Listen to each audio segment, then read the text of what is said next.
boa noite. Que a paz de Deus, de Jesus, possa continuar aqui em nossos corações. Trazemos aqui o abraço fraterno de todos que fazem o Centro Espírita Casa dos Humildes, do qual eu faço parte, que é localizado ali em Casa Forte, perto ali do Parque Santana.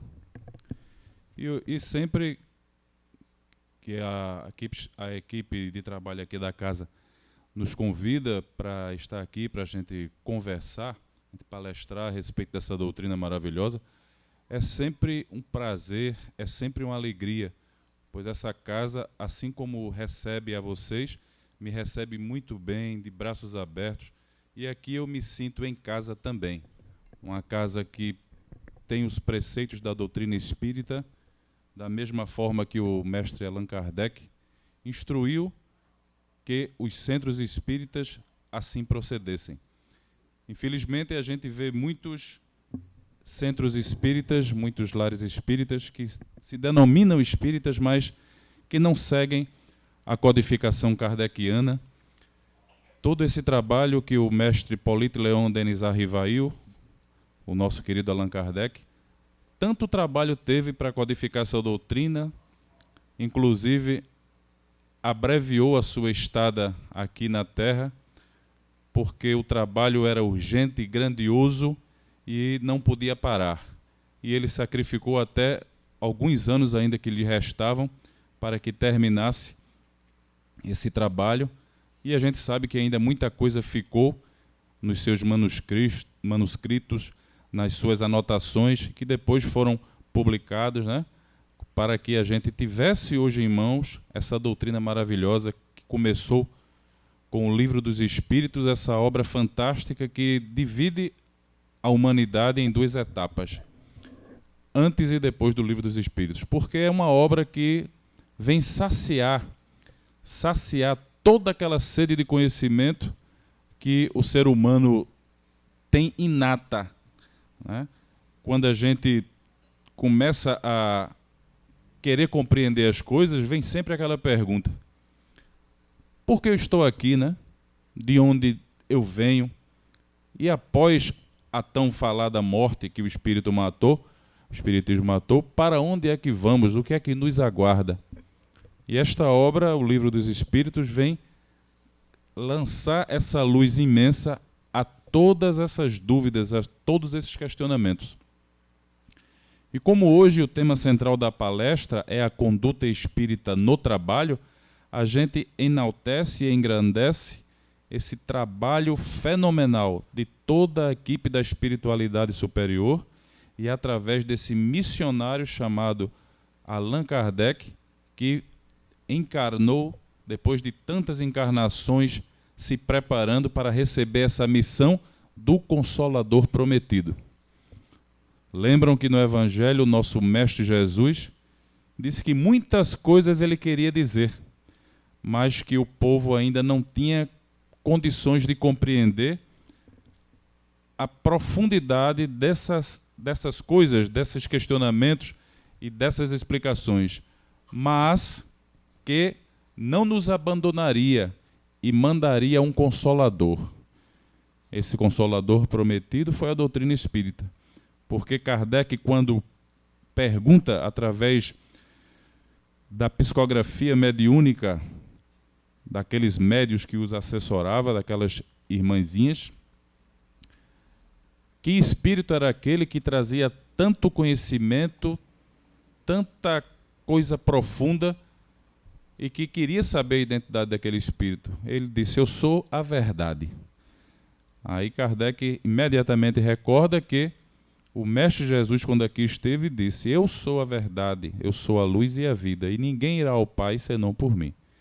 Então a doutrina espírita veio lançar essa luz e fazer com que a gente compreendesse melhor todo esse trabalho, toda essa nossa encarnação presente, porque nós estamos aqui ainda, se essa encarnação é melhor ou é pior do que a antecessor, e para onde vamos, se ainda vamos ter o merecimento de um mundo melhor, ou se vamos retornar aqui para a Terra. Então, através do estudo da doutrina espírita, todos esses questionamentos foram saciados. E quando a gente fala em trabalho, a gente hoje divulga que um grande trabalhador da doutrina espírita, embora não fosse trabalhador assim, ligado à doutrina espírita de forma como espírita ferrenho, mas que sempre esteve ligado e foi um grande amigo do nosso querido Chico Xavier. Eu vou falar o nome dele aqui, os mais novos com certeza talvez não o conheçam, mas os mais velhos com certeza vão se lembrar de um repórter investigativo chamado Saulo Gomes. Esse cidadão foi o responsável por convencer Chico Xavier a participar daquele célebre programa, ainda na extinta TV Tupi. Os mais antigos, né, já vão lembrar, que era o Canal 6 hoje, que é a Rede TV, que passou por várias emissoras, mas a primeira foi a Rede Tupi, que fazia parte dos Diários Associados. E Saulo Gomes, em 1968, conheceu Chico Xavier e se apaixonou, né, como todo mundo, pelo trabalho que Chico realizava ali em Uberaba, né, no seu centro espírita ali, cuidando dos mais necessitados, fazendo todo aquele trabalho que nós espíritas conhecemos. E Saulo, quando viu aquele trabalho ali, ficou amigo de Chico e tornou-se espírita, conseguiu convencer Chico a participar do programa do Pinga Fogo, né, que foi, até hoje, na televisão brasileira, a maior audiência de todos os tempos, proporcionalmente, né? Vocês imaginam que o programa foi na década de 70, iniciozinho da década de 70, e nem todos tinham aparelho de televisão, que era uma coisa muito cara, né? E as transmissões, em alguns estados, nem foi ao vivo, porque ainda era na época do videotape, né, que era uma fita, gravava o programa e distribuía depois para os estados mais distantes. Mas naqueles estados onde a transmissão do programa foi ao vivo, era um programa que era para durar 40, 45 minutos, que era um programa que tinha semanalmente na Rede Tupi, chamado Pinga Fogo, que era um programa de entrevistas, durou mais de 2 horas.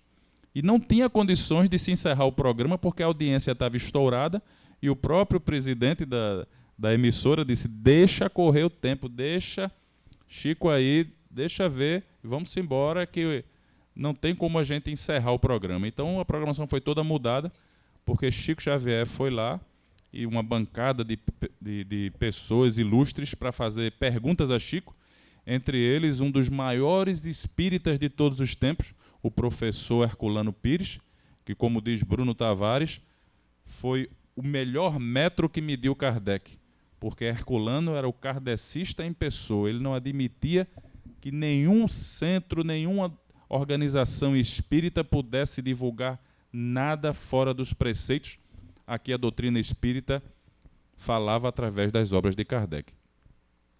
Então o professor Herculano Pires estava lá, fora outros ilustres. Na época, o grande ator Carlos Augusto Strasser também era espírita e também estava na plateia. Então foi um programa que marcou época, tanto que teve uma repetição no Natal, também com igual sucesso.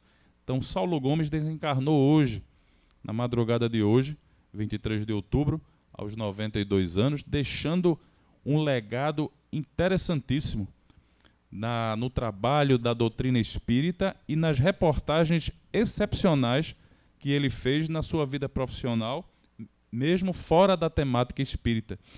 Ele foi considerado um dos maiores repórteres investigativos do Brasil. Quando a gente fala em trabalho, a gente vê o trabalho incessante desse homem que com certeza veio com uma missão.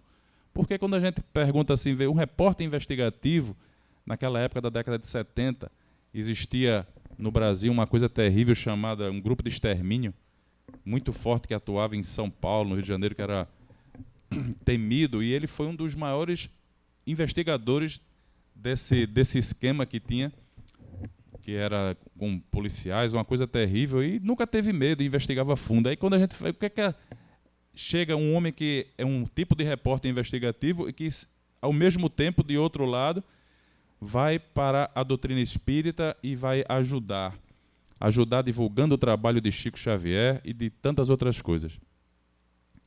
Certa vez ele conta que quando ele fez a primeira entrevista com Chico Xavier, que ali já se tornaram amigos, parecia que já se conheciam de longas datas e realmente deveriam conhecer, né? A gente sabe que no Espiritismo, Kardec ensina que não há coincidência, né? A gente traz essas amizades de outras encarnações. Aí quando chega aqui tem aquele véuzinho da amnésia, né? Aquela amnésia temporária enquanto a gente está aqui.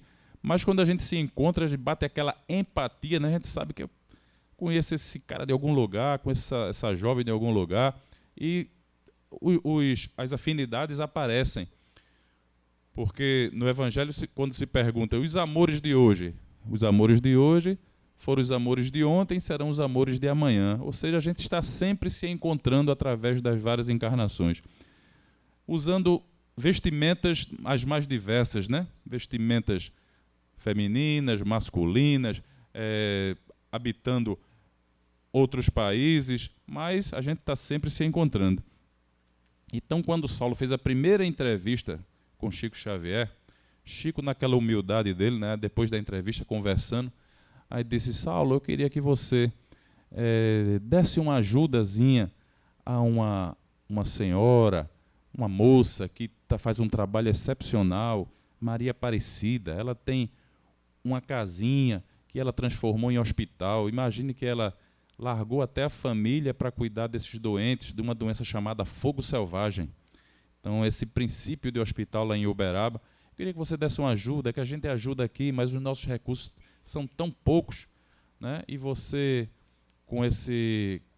trabalhando nos diários associados, um homem de televisão, poderia ajudar para que o hospital ganhasse algum donativo, alguma coisa. Aí Saulo se compadeceu com a história que Chico contou e foi visitar esse hospital.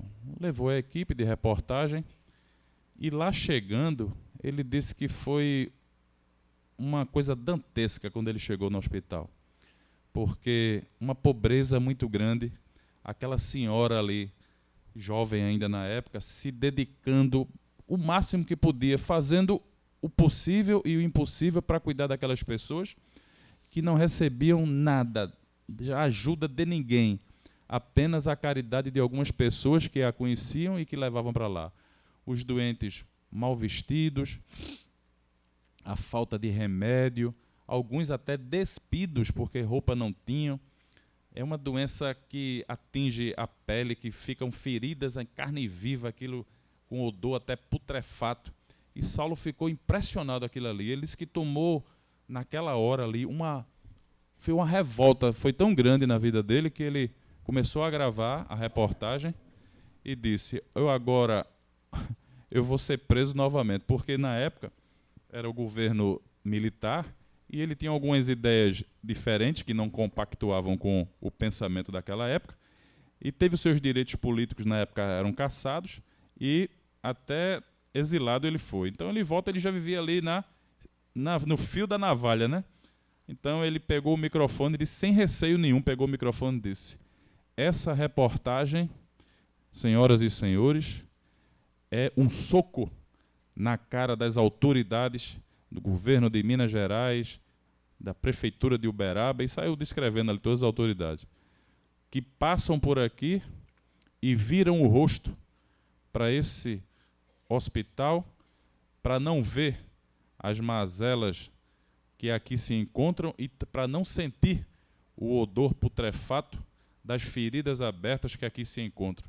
Eu conclamo a todos os espectadores, todos os leitores dos diários associados da Rede Tupi de televisão, para nos ajudar a trazer uma melhoria, alguns donativos para esse hospital. Aí fez imagem lá do hospital, né, mostrou aquela situação todinha. Aí só esperando a bomba, né, que agora eu vou ser preso. Mas, para a surpresa dele, até o Exército se compadeceu com aquela situação. E 2 batalhões lá de Minas Gerais, os comandantes colocaram os batalhões à disposição e os soldados militares daquela época a ir pela rua, autorizado pelo Exército, para angariar esses donativos, para ajudar o hospital. E quando ele volta para São Paulo, ele, no programa, exibe a reportagem e o pessoal de São Paulo também, muito solidário, começa a fazer também essa doação. Faz a doação e só juntando lá doações lá e colocando lá num galpão, disse que era uma coisa extraordinária. Já uma semana de campanha. Aí ele disse que quando estava nessa semana da campanha, aí recebe uma ordem de serviço do superior dele lá, da emissora, e diz: Saulo, você sabe que televisão vive de apurar, e você está gastando todo o programa para divulgar essa obra de caridade, e isso não está rendendo, né, para o programa. Então já fez uma semana, então a ordem é para encerrar hoje, né? Já angariou os donativos que você queria, e a gente vai encerrar essa situação de pedir donativos para o hospital lá do Fogo Selvagem. Aí ele disse que pegou aquela ordem ali, aí, né, assim, ficou triste, né? Aí ele disse que não comunicou nem a esposa dele, que ela chamava-se Edna, disse: nem comuniquei a Edna. Aí fui para o estúdio, aí o programa naquela época era ao vivo. Aí disse: quando abre o programa, ele pega a ordem de serviço. Aí diz: senhoras e senhores, muito boa noite. Hoje vou ler para vocês aqui uma ordem de serviço dos meus superiores, aqui dos diretores da Diários Associados. É nisso o pessoal que estava... Os diretores já ficaram tremendo, né? Porque ia pegar mal para eles, né? Aí, pensando que Saulo ia dizer a ordem, quando ele pega, diz: os nossos diretores estão dizendo que a Rede Tupi, Diários Associados, vão prolongar a campanha de doação por mais uma semana. Aí, diz, pronto. Ele disse que pensou: olha, entre eu ser demitido e fazer mais uma semana de caridade, eu prefiro ser demitido, mas pelo menos arrumar mais uma semana de donativo para o pessoal lá que estava precisando. Ele disse que quando terminou o programa, né, isso era ao vivo, ninguém atrapalhou ele, foi para a sala dele, só esperando a bomba. Daqui a pouco chega o cara batendo lá na porta da sala dele de reportagem. Só estou aqui com um bilhete do seu Chico Xavier, de Uberaba. Eu vim aqui só para lhe entregar esse bilhete. Aí ele pegou, abre o bilhete, aí era Chico, parabenizando ele, agradecendo pela ajuda que fez ao hospital, e que tinha uma mensagem de Emmanuel para ele. Aí ele abre 4 páginas de mensagem, que em linhas gerais dizia que entendia, ele disse que não tinha comunicado a ninguém essa situação lá, que a emissora estava pressionando ele. Emmanuel dizia que fazer a caridade era muito difícil, porque nem todos compreendiam. E sabia que a pressão que ele estava sofrendo para encerrar a campanha era muito grande, mas que perseverasse, que mesmo sendo difícil, em linhas gerais ele ia conseguir. Ele começou a chorar, porque ele não tinha dito isso a ninguém. Mas só que Emmanuel já sabia, né, de toda a situação dele. Aí ele guarda aquela mensagem, daqui a pouco chega um emissário da cúpula da TV Tupi, para falar com ele, só comparecer à diretoria, o pessoal quer falar contigo. Ele disse: pronto, ali já arrumou até as coisas dele, ele disse: agora eu vou embora mesmo. Aí quando sobe, o pessoal lá vai parabenizar a ele pelo programa e dizer que tinha recebido já a autorização do chefão, né, o Assis Chateaubriand, e prolongasse essa campanha por quanto tempo ele quisesse. Quer dizer, a espiritualidade trabalhando nos bastidores para que ele conseguisse. Aí ele disse que se emocionou e disse, quando chegou no galpão, depois de 2 semanas de angariar donativo, todo esse trabalho, né? Disse que era tanta coisa que ele disse: agora, como é que eu vou levar isso para Uberaba? Que eram 480 quilômetros mais ou menos. Aí disse: agora eu vou pedir a ajuda de alguns empresários. Ele disse que foi em duas empresas de caminhões e as pessoas nem titubearam. Os proprietários disponibilizaram. Ele disse que o menor caminhão que chegou lá chegou com 4 toneladas. Eles foram quase 30 caminhões para levar esse donativo. Aí ele acompanhou essa caravana. Quando chega em Uberaba, para surpresa dele, está um palanque lá armado, faixa por todo canto, agradecendo. E teve uma coisa até impressionante. Ele escreveu uma faixa: Católicos e Espíritas Unidos pelo Hospital do Fogo Selvagem. Né? Impressionante. Aí estava o pessoal do Exército lá, fez um desfile cívico e militar em homenagem a essa caravana. E ele disse que foi que conseguiu fazer esse trabalho e extraordinário, que com certeza foi com a ajuda do mundo espiritual, porque tudo conspirava para que nada desse certo. E, ao contrário, tudo deu certo. O hospital recebeu muito mantimento, muita roupa, muito remédio, medicações, esparadrapo, gás e tudo para que se pudesse manter por muito tempo. E, com isso, as autoridades começaram a ter um olhar diferente para aquele trabalho, que hoje é um grande hospital e é o maior do Brasil nesse segmento de tratamento do fogo selvagem. Então, ele deu esse pontapé inicial nesse trabalho grandioso e que hoje, com certeza, o nosso querido Saulo Gomes foi recebido por hordas de espíritos iluminados, porque fez um trabalho durante toda a sua vida só fazendo o bem. E jamais desconfiou da mediunidade de Chico, diferente daqueles outros repórteres, né, que foram visitar Chico e se passaram por um francês e um americano, Davi Nasser, da revista O Cruzeiro, né, que chegaram lá e tentaram enganar Chico, dizendo que um era americano e o outro era francês, e passaram uma semana ali assistindo às reuniões, vendo o trabalho fantástico de Chico, e que quando terminaram, que voltaram, um comentou com o outro, que a reportagem sairia na próxima edição da revista O Cruzeiro. Aí, é um farsante mesmo. Uma semana a gente passou com um cara lá e ele nem desconfiou que nem eu nem tu somos estrangeiros, nem tu é americano, nem eu sou francês. Ficaram rindo e já preparando a reportagem para malhar Chico, né? Só que quando eles vão embora no último dia, Chico presenteia cada um com um livro. E eles botam um livro na bagagem e nem olham. Só que quando eles estão preparando a reportagem, o Davi Nasser entra às pressas lá na redação, disse: tu já olhaste o teu livro? Não, que livro? O livro que Chico nos presenteou? Não. Abre aí para tu ver. Quando abriu, tinha uma dedicatória de Emmanuel, né? Chamando eles pelos nomes verdadeiros. Aqui, um abraço ao amigo Davi Nasser, repórter, papapá, do estudinho. Eles ficaram sem entender. Quer dizer, Chico sabia quem ele era, mas a humildade dele tão grande que não os desmascarou. Então, tudo aquilo que eles estavam preparando para acabar com o Chico, chamando o Chico de charlatão, tudo aquilo foi por água abaixo.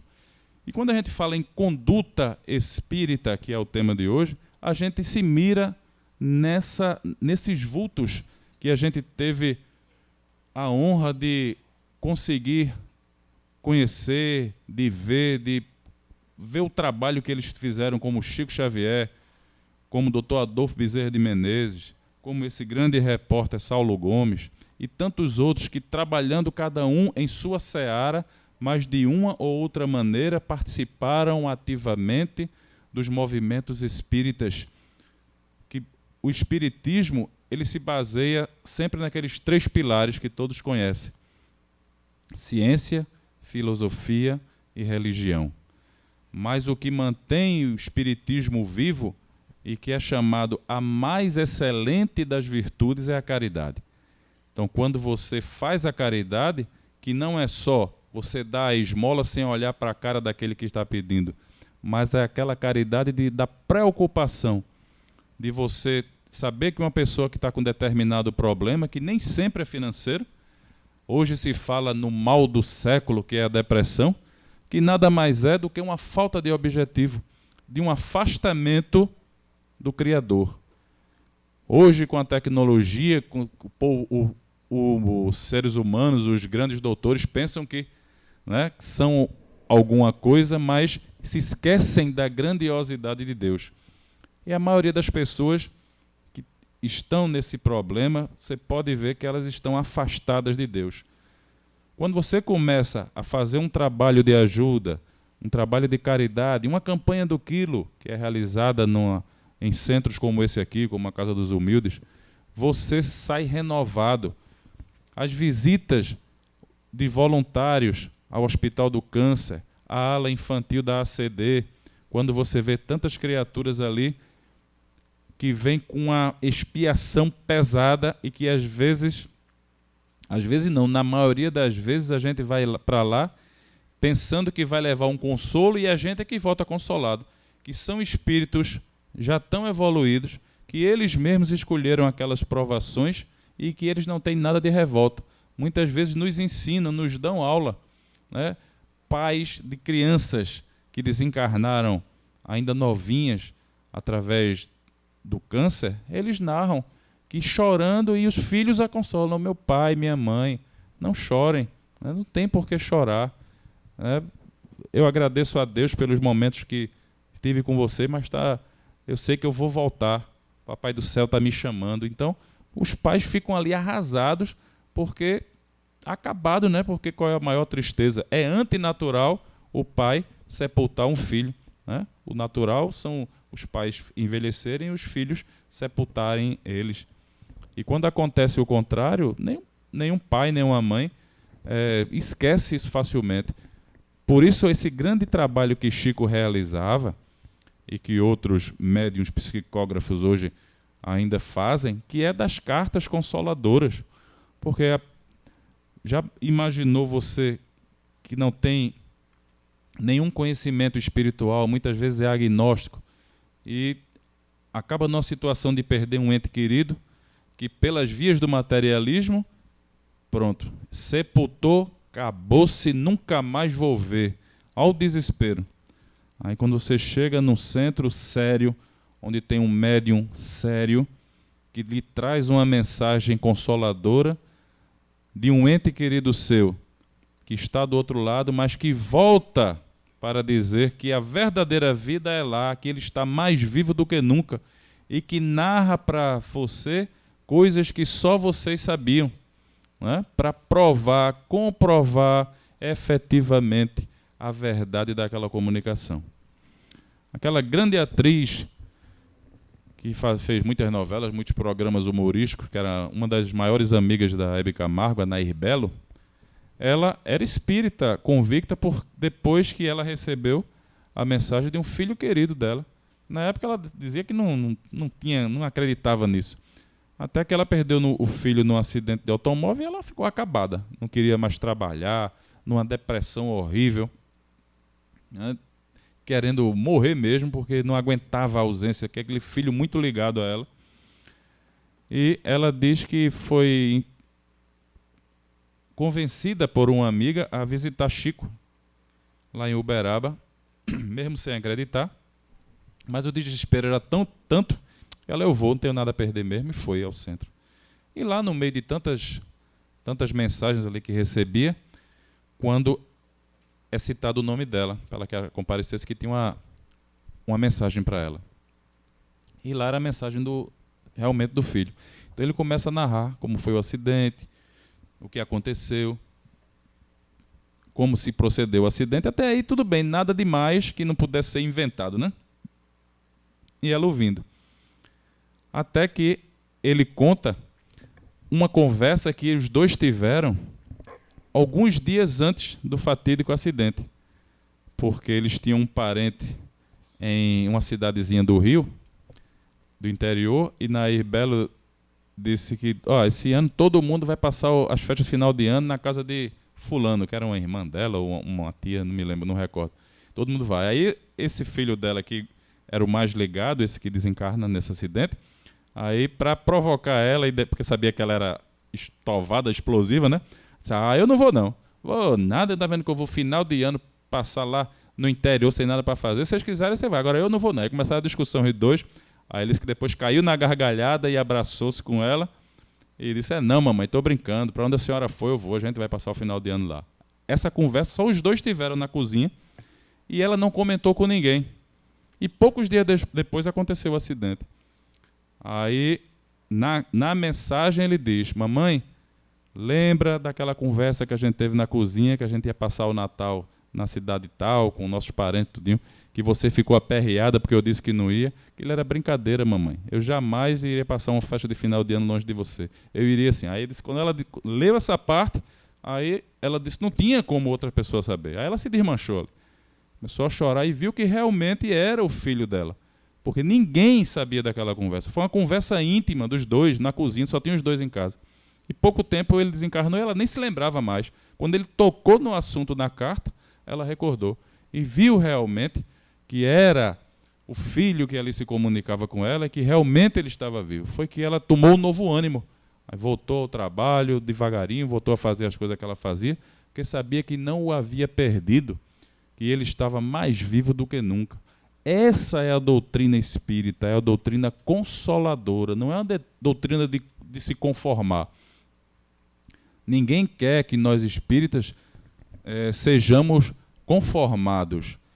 Muitas vezes você está sofrendo uma tribulação, seja ela de caráter de saúde, financeiro, social, né? E todo mundo fica aperreado, ninguém tem a vida perfeita, né? Mas a gente, pela doutrina espírita, sabe que determinada a tribulação que a gente está sofrendo é para nosso engrandecimento. Não é para a gente se conformar, não, eu estou doente, é vontade de Deus mesmo. Não, lutar sempre e vencer dentro dos preceitos de caridade, do amor e principalmente do trabalho. Essa palavra trabalho, muitas vezes, ela não soa muito bem ao ouvido de algumas pessoas, né? Muita gente, quando ouve o nome trabalho, corre, feito o demo foge da cruz, né? Mas o trabalho, em todos os setores e em todos os níveis, o trabalho digno, honesto, ele nos engrandece, nos faz evoluir, não só materialmente, não na prosperidade material, mas nos faz evoluir moral e intelectualmente. É no trabalho bem feito, seja em qualquer setor, que você aprende, além das lidas, além das profissões, a convivência com o seu companheiro de trabalho, com a sua companheira de trabalho, com o seu superior, com o seu inferior, desenvolvendo ali o senso de humanidade, de respeito, de ajuda, de carinho. Então, isso vai lapidando também o nosso espírito. Já pensou se a gente vivesse isolado, feito um eremita, apenas trabalhando para a subsistência? Qual o progresso que nós alcançaríamos? Nenhum. A gente está aqui para nascer, viver, morrer, progredir sempre. Tal é a lei, já dizia Kardec. Então nós temos que progredir. E uma das formas de nós progredirmos é através do trabalho. Deus não nos colocou aqui, nenhum de nós, para ficar inerte. Todos já ouviram falar num dos maiores físicos que já habitaram o nosso planeta, o Stephen Hawking, né? Só mexia os olhos. Tinha uma tetraplegia impressionante que nem a fala ele pôde mais conseguir externar. Então ele desenvolveu um computador, colocava na boca dele, ele conseguia emitir o som feito um robô através do pensamento, poucos movimentos que ele tinha ainda na boca para digitar alguma coisa e aquilo se transformava em som. E essa doença dele começou cedo e ele jamais desistiu. Parou de andar, foi para a cadeira de roda e sempre foi pesquisador, ensinava. Até o dia do desencarne, não parou de trabalhar. Aí a gente, muitas vezes, somos perfeitos, sadios, podemos nos locomover, trabalhar, braços fortes, pernas fortes, mas muita gente odeia o trabalho. Então, como o Livro dos Espíritos aborda todos os assuntos e todas as temáticas, a gente, antes de entrar propriamente dita na obra que nos traz aqui hoje, que é a Conduta Espírita, de Valdo Vieira, psicografado pelo espírito André Luiz, vamos ver o que é que o Livro dos Espíritos nos fala sobre a questão do trabalho. No capítulo 3 do Livro dos Espíritos, item 1, ele fala necessidade do trabalho. Então, Kardec pergunta a espiritualidade maior. A necessidade do trabalho é uma lei da natureza? Kardec pergunta a espiritualidade maior. A resposta é a seguinte: o trabalho é uma lei da natureza e, por isso mesmo, é uma necessidade. A civilização obriga o homem a trabalhar mais, porque aumenta as suas necessidades e os seus prazeres. O que é que você entende por essa resposta? Quanto mais o homem sobe na civilização, quanto mais civilizado, mais se trabalha. Porque se a gente imaginar como viviam os primeiros homens dentro das cavernas, qual era a necessidade dele? Sair para buscar alimento, seja vegetal, ou quando aprenderam a caçar, desenvolver as primeiras ferramentas. Pegar algum bicho ali para comer, né, e assar no fogo. Aí ele viu que outras necessidades apareciam. Ele queria um lugar melhor, mais seguro. Aí começou a construir as primeiras habitações, aquelas palafitas, né? Então, tudo isso demandava um trabalho maior. Então, quanto mais civilizado, mais necessidade de trabalhar. Quem aqui nunca teve o sonho da sua casa própria? Ter sua casinha, quer mobiliar de forma que tenha o melhor conforto possível.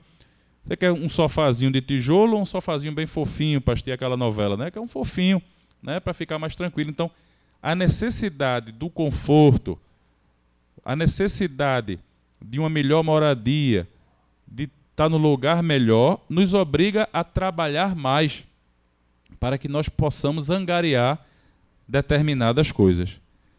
Na 675, Kardec pergunta: não devemos entender por trabalho senão as ocupações materiais? Olha a resposta da espiritualidade. Repetir a pergunta. Não devemos entender por trabalho senão as ocupações materiais? Ou seja, será que trabalhar só é o trabalho material? Resposta da espiritualidade: não. O espírito também trabalha, como o corpo. Toda ocupação útil é um trabalho. Quem pensa que vai desencarnar e vai viver na beatitude, contemplando as nuvens e vendo o anjo tocar lira, tira o cavalo da chuva.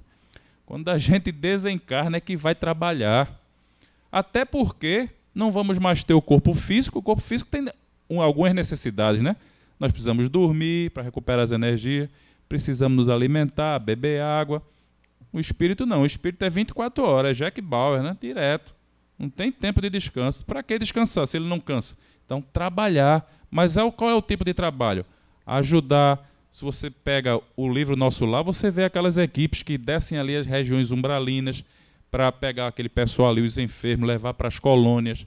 O pessoal que desce para os centros de trabalho. A gente, nos nossos olhos carnais, não podemos aquilatar o tamanho desse ambiente aqui. Sabemos que muitos espíritos amigos, espíritos trabalhadores dessa casa, que muito antes da reunião já fazem todo um trabalho de proteção aqui, um trabalho de proteção fluídica e energética para evitar que determinadas coisas se aproximem, né? A gente sabe que muitos espíritos ainda infelizes, imperfeitos, que não se contentam com a paz, com o trabalho de caridade de um centro desta natureza, e queria vir perturbar, né? Não sabemos quantos médiuns ostensivos tem aqui. E o médium, quando ele não trabalha na casa espírita e não é educado, ele é uma porta aberta para a comunicação. Então já pensou se não tivesse todo esse preparo, daqui a pouco estava a gente aqui se estribuchando no chão, outro caindo lá embaixo, outro aqui fora. O quê? Os espíritos, observando que aquela pessoa tinha uma mediunidade ostensiva, se aproximava e incorporava ali, entre aspas, a gente sabe que não é essa incorporação, mas jogava a sua influência e ia perturbar o trabalho. Então esse é um trabalho feito pela equipe espiritual da casa para manter esse ambiente seguro. Outros espíritos vêm de colônias aqui vizinhas à Terra trazer muitos irmãos que desencarnaram e estão lá perdidos, né? Não sabe o que aconteceu, muitas vezes nem tomaram ciência que estão desencarnados. Despertam lá num lugar bonito, numa macazinha, o pessoal todo de branco, enfermeira passando para lá e para cá. Teve um peripaco, estou no hospital, né? Rapaz, ninguém vem me visitar. Oxe, o tempo todo, faz uma semana que eu estou aqui, né? E pensando que está ainda encarnado. Aí quando chegam os irmãos, que começam a dizer a nova situação, e realmente, não acredito de jeito nenhum. Depois, com o tempo ali que são trazidos, caso tenham merecimento e equilíbrio, nas visitas aos seus entes queridos, ali observam que realmente ele está no outro plano.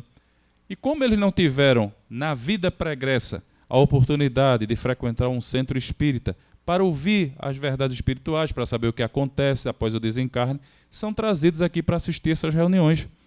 Reuniões do Evangelho, reuniões de mediunidade, reuniões de Livro dos Espíritos, as reuniões públicas, para que eles possam realmente aprender, para saber a sua real condição e saber que estão numa vida, na verdadeira vida, porque nós não nascemos encarnados, nós nascemos espíritos.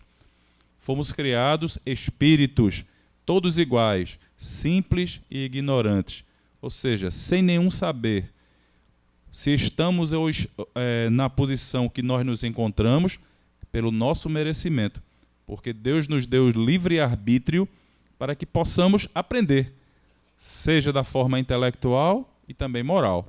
As duas asinhas têm que crescer juntas, né? Não adianta você aprender muita coisa intelectualmente e não desenvolver o seu senso moral, porque você vai pegar todo esse patrimônio cultural que você tem, vai utilizar para as coisas erradas.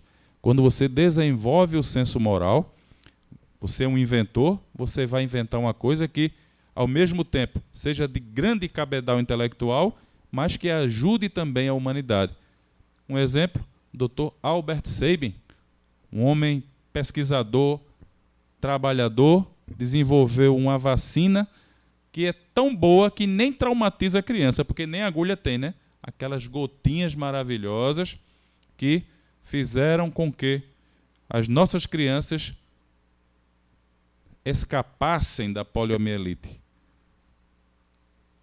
Eu lembro, na minha época de criança, eu estou cinquentão, mas na minha época eu tinha 10, 11 anos, a gente via muitas crianças paralíticas, seja de uma perna, seja de duas, um braço, porque não existia a vacina, né?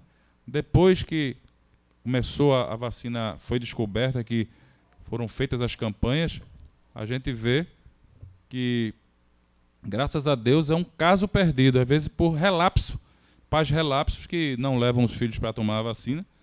E tem algumas crenças aí que dizem que filho não pode tomar vacina, que vacina faz mal, e a gente vê um caso ou outro, as crianças ainda contraindo essa doença. Mas foi um homem que dedicou a sua vida ao bem da humanidade. Então ele teve uma elevação moral e intelectual. Pergunta 676, para a gente encerrar o Livro dos Espíritos, que Kardec pergunta: por que o trabalho é imposto ao homem? Ou seja, o homem é obrigado a trabalhar. A espiritualidade diz que é uma consequência da sua natureza corpórea. É uma expiação e, ao mesmo tempo, um meio de aperfeiçoar a sua inteligência. Sem o trabalho, o homem permaneceria na infância intelectual. Eis porque ele não deve a sua alimentação, a sua segurança e o seu bem-estar, senão ao seu trabalho e à sua atividade. Ao que é de físico franzino, Deus concedeu a inteligência para o compensar, mas há sempre o trabalho, né? Os mais fortes, aí às vezes não querem, tem preguiça de estudar, né? Vão pegar no pesado, como se diz. Mas os mais franzinozinhos, sabe que não vai aguentar o banzeiro de pegar peso, aí procura estudar para desenvolver inteligência, para pegar um serviçozinho mais leve, né? Mas tudo depende do trabalho. Se não for o trabalho, porque o trabalho é o único meio lícito para você se desenvolver e se alimentar e se desenvolver intelectual e moralmente, você tem que trabalhar. Ou então cair no mundo errado, né? Procurar outras atribuições que não competem a nenhum cristão, a nenhum ser humano. Então, o trabalho, a própria codificação espírita, o Livro dos Espíritos, enaltece e enobrece, porque só através deles você consegue a sua melhoria, a sua evolução. Mas trabalhar é uma coisa, e a conduta que nós vamos ter que ter no nosso trabalho. Será que é chegar no trabalho? Muita gente chega numa repartição para ser atendida, né? Está lá o atendente que parece que passou a noite toda brigando. Ele nem lhe conhece e já atende mal. O próprio colega vai perguntar uma coisa, ele atende mal. Aquela pessoa que é de mal do mundo. Ou seja, uma pessoa que tem uma conduta totalmente errada do que deve fazer. E isso em todos os setores. eu já presenciei num grande hospital daqui em Recife, que não vale a pena declinar o nome, de uma criança, eu estava com a minha neta lá, e chega uma criança com um abscesso em cima do peito. A criança tinha 3 meses de nascida. A avó, o pai lá preocupado. Nisso, aguarde que o cirurgião está chegando. O cirurgião chega lá, mascando chiclete, nada contra o chiclete, né? Aí, cadê a criança? Aí a avó aqui, aí ele olha, abre a blusinha, é um abscesso, tem que sajar, tirar, botar um dreno. Aí a avó, pronto, vamos fazer. Qual é o convênio de vocês? Aí ela disse o nome do convênio. Rapaz, esse convênio para me pagar tá uma demora, que é complicado, viu? Aí a avó da criança disse, mas o problema é esse? Diga quanto é, eu lhe dou um cheque de garantia. Se o convênio não lhe pagar, você deposita o cheque. Assim é diferente. Aí disse o preço, a senhora tirou o talão de cheque da bolsa, preencheu, entregou o cheque a ele. Botou o cheque no bolso, chamou uma enfermeira, botou a menina na maca, entrou no ambulatório. Aí eu marquei, ele não passou 10 minutos. Fez o procedimento, saiu como se nada tivesse acontecido. Aí a avó da menina foi conversar, está vendo como é? O mercenarismo. Porque existem profissionais e profissionais.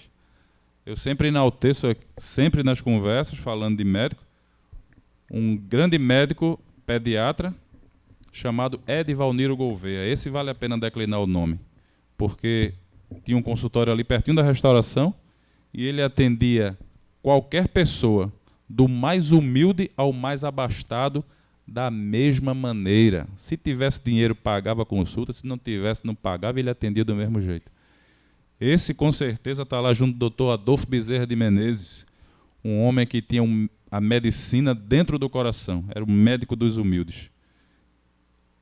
Mas vamos aqui à nossa temática de hoje, dessa obrazinha chamada Conduta Espírita, que foi psicografada por André Luiz através da mediunidade do Dr. Valdo Vieira, que, por coincidência, era médico também.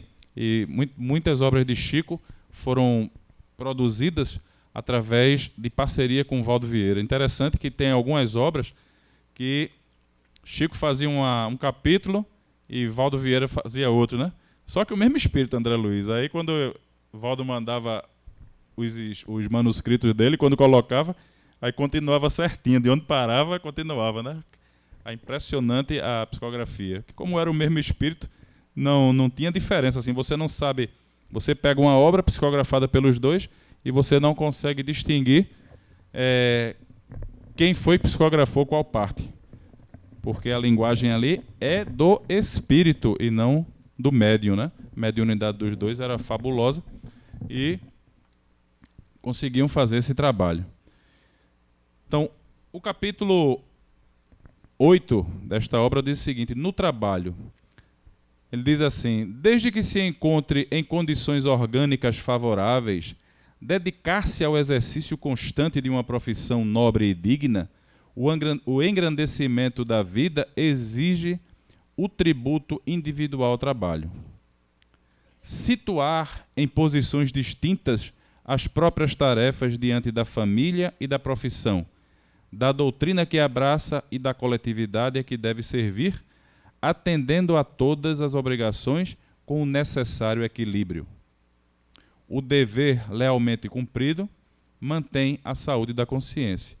O que é que ele quer dizer com isso?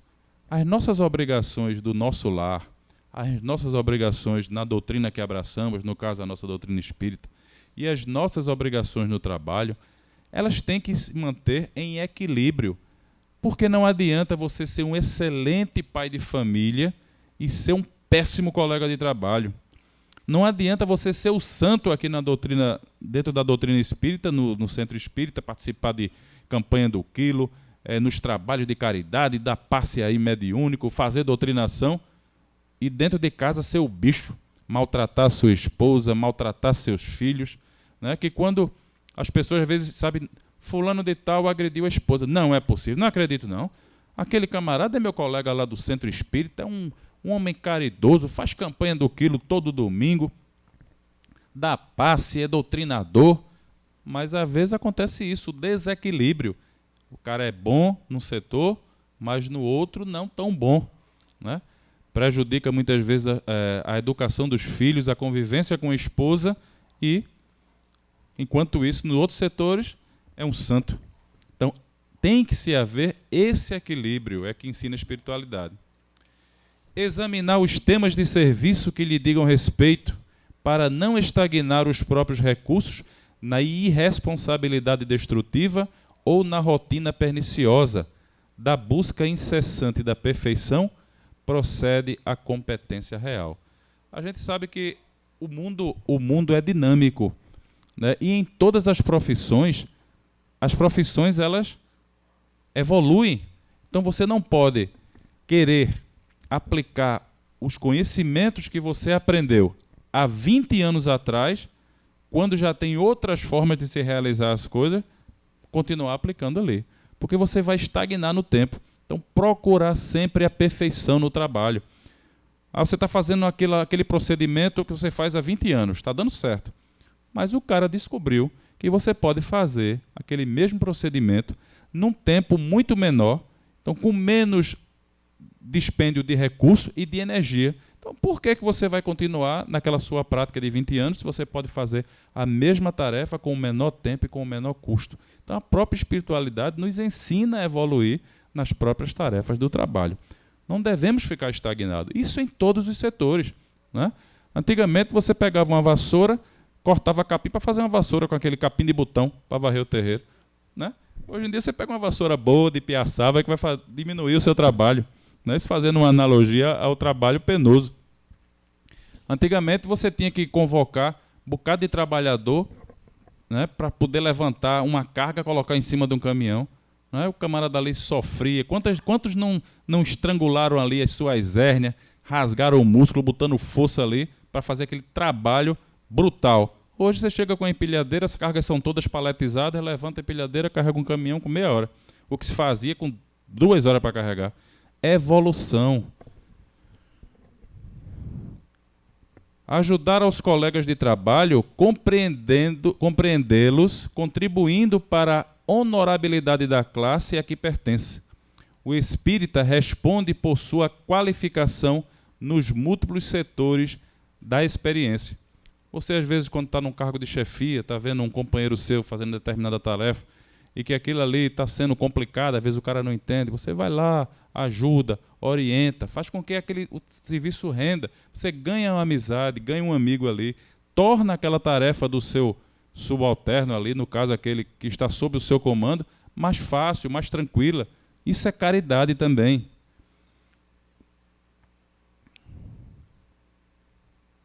Cultuar a caridade nas tarefas profissionais, inclusive naquelas que se retiram às transações do comércio. O utilitarismo humano é uma ilusão com as outras. Muitas vezes no comércio, né, você pega uma pessoa desavisada, às vezes uma pessoa já numa idade mais avançada, aí algumas pessoas se aproveitam, né, o raciocínio que já está lento daquele senhor, daquela senhora, e fazem aquela chamada sabedoria, que na minha linguagem é safadeza, né?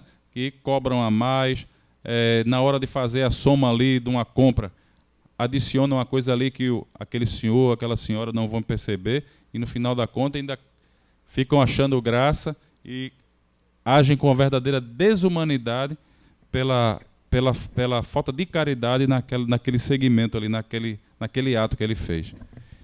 E para encerrar,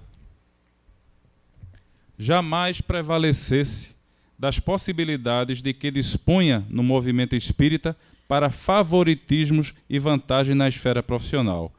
Quem engana a própria fé perde a si mesmo. Em nenhuma ocasião desprezar as ocupações de qualquer natureza, desde que nobres e úteis, conquanto humildes e anônimas. O trabalho recebe valor pela qualidade dos seus frutos. Não se espantem não, que não é só na doutrina espírita não, mas em qualquer setor de alguma doutrina religiosa, muitas pessoas se prevalecem do status que ocupam naquela religião, para se aproveitarem de determinadas pessoas. Felizmente a gente vê aí nos noticiários, né?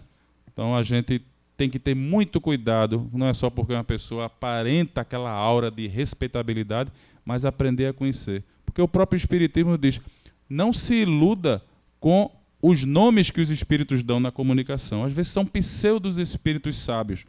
A gente tem que prestar atenção no conteúdo da mensagem. Se aquela mensagem que ali nos é endereçada por um espírito é uma mensagem de cunho elevado, elevação moral, de ajuda, de realmente transmite uma mensagem de sabedoria, de caridade, que você vê ali, que ali partiu de um espírito elevado, aí sim você pode confiar que é de um bom espírito.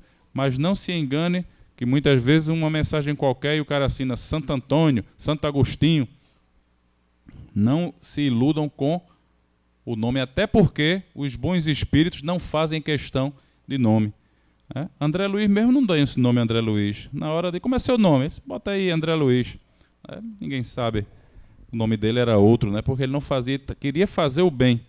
Não havia necessidade de ele dizer, não, eu sou fulano de tal, se engrandecer. O próprio Jesus, quando se comunica com Kardec, que pergunta, ele pode dizer, não, eu sou Jesus Cristo. Não, mas ele disse, eu sou a verdade. Pronto. Kardec foi que subentendeu que quem é a verdade era o próprio Jesus. Jesus que era o chefe de toda aquela falange do bem, daquela equipe espiritual que fez todo esse trabalho para trazer o Consolador prometido. Bom, meus irmãos, o tempo é chegado. Eu agradeço a oportunidade de estar aqui nessa casa de oração e trabalho, agradecendo a todos vocês, agradecendo a espiritualidade maior que sempre nos ajuda, desejando a todos que a paz de Jesus possa abençoar a todos e permaneça no coração de cada um de nós. Que assim seja.